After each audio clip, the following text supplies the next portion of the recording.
Hello, everyone. My name is Becca, and I'm an ordinary teenage girl who someone decided to kidnap out of the blue, like I'm some rich person's daughter. At first glance, this situation defies explanation.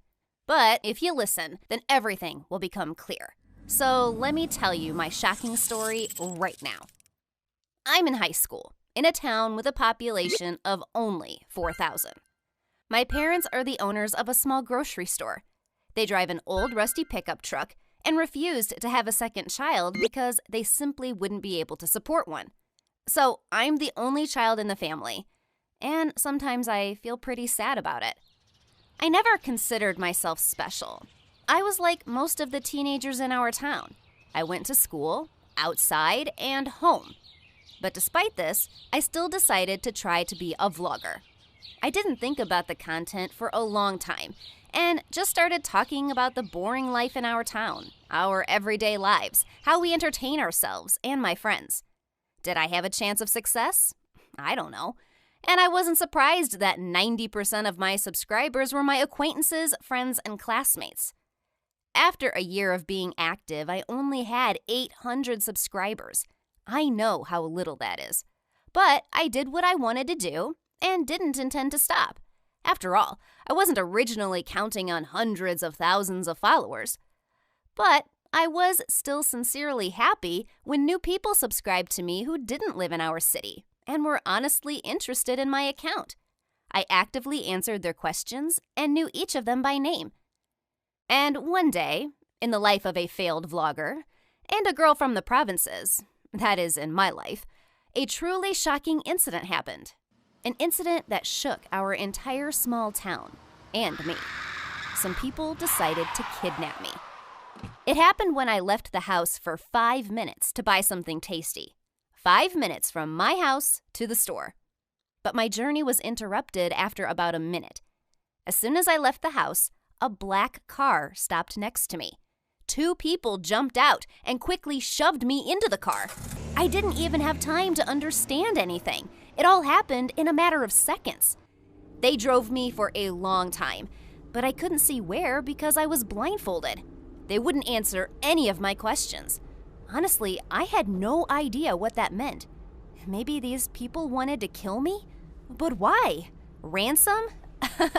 That was a terribly absurd and ridiculous idea.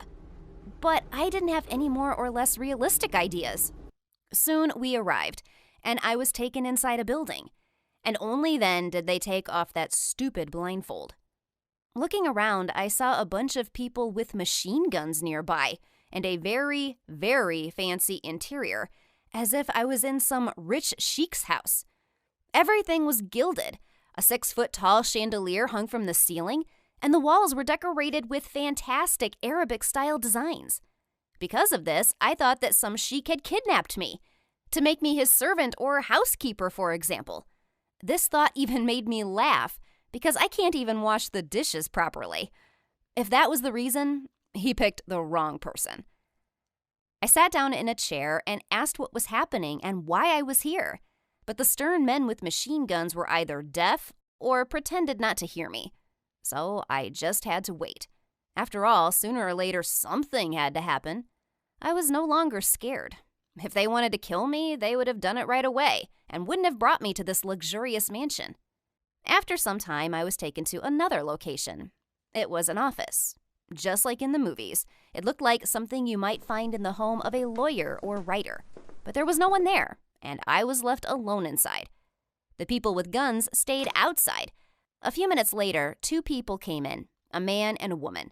They smiled at me and said hello. They were very beautiful, intelligent, well-dressed people, like blue-blooded aristocrats. I'd never seen anybody like them before. I had no idea what would bring them to a dump like our town. They sat down opposite me and said that they were representatives of an ancient dynasty and the descendants of some king. I didn't even remember his name because I had never heard of him before. At the same time, these people were very friendly and polite. When they introduced themselves, I asked them why they kidnapped me and said that my parents are waiting for me at home. And then the woman said something that shocked me. "Your home is here. We are your parents." After that, things became clear to me. These are not aristocrats or descendants of the Golden Crown. These were some kind of cult members who kidnapped me to sacrifice me to their gods. Oh God, how did I get in such a situation? And why me? I had to save myself and look for escape routes. Otherwise everything could turn out very badly. I started screaming and begging them to have mercy and to let me go. These people calmly looked at me as if nothing was happening and ordered the men with guns to take me to their room, telling me that we would continue our conversation once I calmed down. I started having a genuine fit of hysteria that didn't affect anyone but me. I spent the whole night in a luxurious gilded room with bars on the windows and armed guards at the doors. I had time to think and make a plan for talking with these cult members. As a result, I decided to keep my cool and start a dialogue with them. After all, hysterics have never helped anyone. I had to stay calm. In the morning, we had another conversation, during which this couple told me a terrible story. 15 years ago, they had a girl who unexpectedly died almost immediately after birth. At least that's what the doctors told them. And all these years, they were sure of it. But one day, they found my channel and realized that I was their daughter who actually didn't die, but was kidnapped by some poor people and taken to the provinces. They realized this as soon as they saw me. How? Everything is very simple. All members of their dynasty have one distinguishing feature. There are 3 specks in the shape of a crescent above the right eyebrow. When they told me about this, I noticed that they did actually have the same exact spots that I had. But did I really grow up with strangers all this time? That simply couldn't be. I saw a photo of my mother when she was pregnant and holding me as a baby. Something about all this clearly wasn't right. I couldn't think of anything better to do than to ask these people to conduct a DNA test, which could either confirm their words or refute them. They hesitated a little and then gave their consent and said that they had no doubts about our relationship and were looking forward to me re-entering the dynasty. I wanted to find out the truth as soon as possible, too. The result wasn't long in coming, and I had no doubt that these people could get what they wanted in the shortest possible time. According to the DNA analysis, I wasn't related to them. It would seem that after that, they should have let me go. But no. Instead, they said that I, as the bearer of these spots, should be with them and join their dynasty, even though we are strangers to each other. In other words, they just refused to let me go, promising to turn my life into a fairy tale. I was again locked in that damned golden cage, and now I couldn't contain my panic. These crazy people decided that they were my relatives and were keeping me here by force. I really wanted to go back to my little town, to my beloved and poor parents and my friends. It was like a theater of the absurd, and I didn't know what to do now or how to get out of there. For the next 3 days, nothing changed. Every so often, they asked me if I had changed my mind. And when I said no, they locked the door again for a day. Never before have I been so desperate. On the 3rd day, my hopes for a happy outcome practically vanished. And then an idea came to my mind, which became my last chance. I took out a diamond hairpin from a gold box, which apparently was bought especially for me, and I scratched the spots above my eyebrow with it.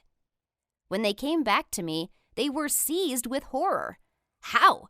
How could you do this? How dare you? Then the woman began to sob, and the man angrily slammed his fist against the wall. I felt scared from such a reaction, and I was ready, it seems, for anything. But I was again locked in a room, from which I decided that my plan had failed. However, in the morning, they came to me again. The gunman took me to the car, blindfolded me, and drove me somewhere. I didn't know where they were taking me, home, to kill me, or somewhere else. But I was no longer afraid. I was ready for anything. The road wasn't a short one, and in the end, we arrived. The door opened, The blindfold was removed from my eyes, and I was tossed out of the car. I looked around. It was my home and beloved city. And that meant that I was safe, and my life was going to continue. I wanted to hug my dear parents as soon as possible and say how much I loved them. As I expected, there was a lot of police in the city because of my disappearance. All the local residents were looking for me. As soon as I reached the nearest patrol, I was immediately taken to the police station, where my parents were gray with grief. There, I told them about my adventures. Of course, it was impossible to find those people, and my case remained unsolved. But I have no reason to punish them. In the end, they opened my eyes to a lot, and now I appreciate and love my parents even more than before. I also don't want to be a vlogger anymore, so I deleted my account. Do you think there were any other ways I could have gotten away from those people? What would you do if you were me? Write your answers in the comments, like this video, and subscribe to our channel.